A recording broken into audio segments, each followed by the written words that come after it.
Nestor, kumusta na yung sitwasyon ng trapiko dyan sa Balintawak Toll Plaza?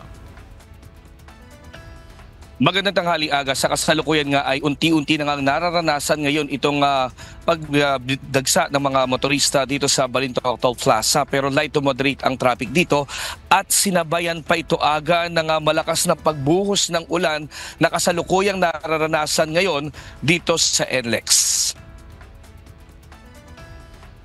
Nakahanda na ang NLEX Management sa inasahang mabigat na trapiko ngayong long holiday, lalo na papuntang norte.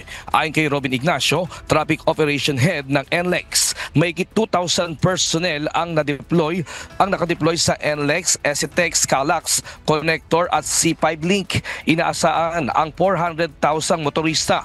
Tumaas ito ng 10% kumpara sa araw-araw na average na 340,000.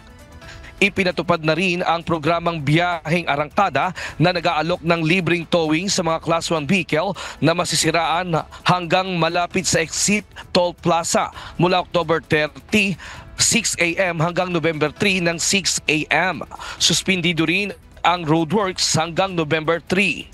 Samantala sa usapin naman na 1 RFID, ayon kay Ignacio, tuloy-tuloy ang registration at inaanyayahang bumisita ang mga motorista sa Easy Trip outlets para makapagparehistro.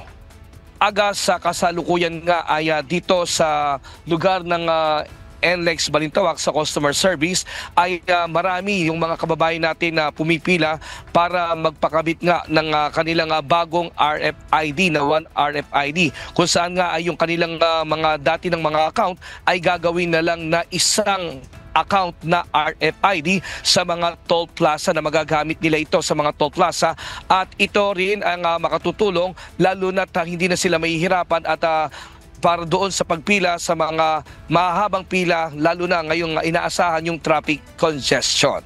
At yan muna ang ating latest slide, Aga, mula dito sa Balintawak Toll Plaza. Balik sa iyo.